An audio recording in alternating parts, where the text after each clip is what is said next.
Winter, we see videos like this where people fall on the ice. Thankfully, this video from a Ring doorbell camera doesn't show anyone getting hurt, but we know that can happen. That's why Dave talked with an expert for advice on how to stay on your feet.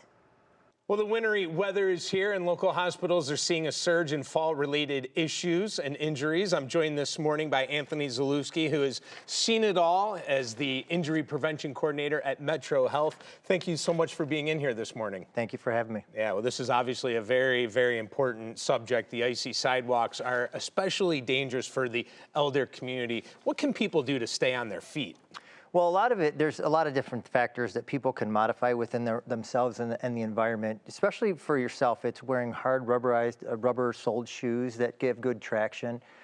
Just paying attention to what's on the ground, the pathways. Try to stay on open, well-salted, well-cleared pathways that you're familiar with. Even a lot of things that are hidden under the snow can be hazards, bumps and holes and things. So just paying attention to that. Making sure you're walking on well-lit areas at night or in the daytime, just keeping to paths and stuff. And then, there's other things that, when we can do at our home, salting or sand on our sidewalks to make sure we're getting from the door to the car, things like that. So. It seems pretty simple that a lot of this can be prevented, just as you said, just by paying attention, maybe taking the extra time. Yeah, I think a lot of this, a lot of what my job is telling people about situational awareness, just having an understanding of what's going on around you and your limitations as well, and then being able to, use that to prevent the injury. So a lot of these things with ice and snow are just, having an idea of what's out there and being prepared for it. Can you explain to me walking like a penguin?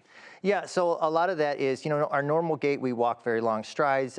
In the wintertime, because it's slippery and icy, walking like a penguin, if you think about how they kind of shuffle, they waddle. So it's that shuffling gait. You're very sure with your steps so that you make sure that you have good footing and you're not overly extending yourself so your balance is off or that you're slipping out forward or backward by walking. Not to put you on the spot, but Can you demonstrate? Can you show us? Yeah, I mean, a lot of it is just, again, just kind of I don't know if you can see it, but it's kind of just walking very slow and methodical, kind of keeping an eye on what you're looking at down while you're walking to, keeping your head down, but also being able to see what's in front of you. Mm-hmm. Do people, when you recommend that to people, do they do it? I mean, is that... There's a lot of things I recommend to people. I'm not sure if they do. Right. I think that, we try to keep the education as simple as possible so that folks can follow it. And then, just keep reiterating the facts. And I think that people get a chuckle out of it, and maybe that makes it a little bit more. They try it because they think it's funny. Right. Going back to the shoes, that's an excellent point, because if you live in perhaps Florida or California or somewhere else, it's almost like tires, I guess, for an example, right? I mean, you get used to that shoe in the summertime, and then, into the fall, you got to switch it up. You can't just keep wearing the same thing.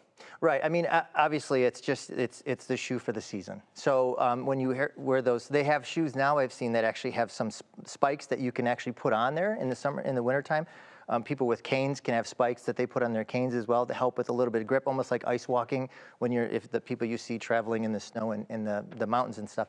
But again, it's just paying attention to that, and even when you're as simple as just going out to get the mail or throw the garbage out.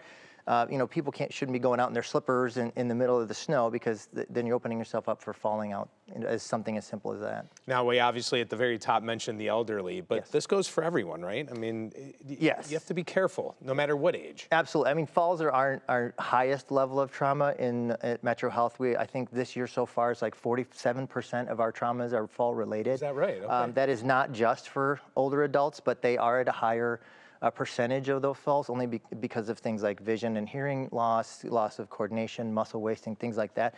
But even with kids, and everybody's at risk for falling if you're not paying attention. What was that number again? 47% of our traumas so far this year are fall related. Is that surprising or not really? No, it's not, just because that's the national trend, and it's kind of where we've been at for years. Okay, so let's say that you do fall. All right, you've gone and you've done the prep work, you've done the prevention, but you still fall, or you haven't and you fall. However you fall, what do you do when that happens? Well, I mean, some of that too is, again, with the preparedness. So if you're going outside to do some work or travel, having your phone on you so that way if you do fall and you're out in an area that maybe no one can get to or no one sees you, having the phone to call 911 or call for help, wearing bright colored clothing, coats and things like that so you're easily visible in the snow is a good thing.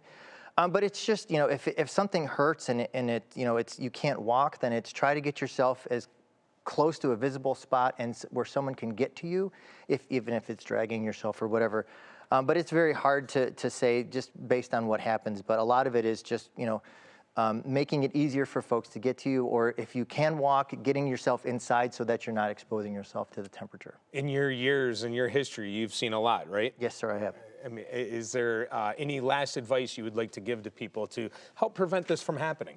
Well, I think some things that people don't realize is there are things you can do to prepare, especially for older adults with its, strength training if your doctor approves it, or balance training or things like that, that can help you to prepare for either preventing a fall or being able to deal with a fall should it happen or bounce back quicker. So again, a lot of it is just being aware of what's going on, but also being prepared. And again, by the start of this winter, which we're not even into winter yet, right. Technically, right? It could be a long winter. Could be a long winter, yep. Right, so be careful. All right. Absolutely. Anthony, thank you so much for being here. Really enjoyed it, and Appreciate it. hopefully this helps a lot of people out. Hope so.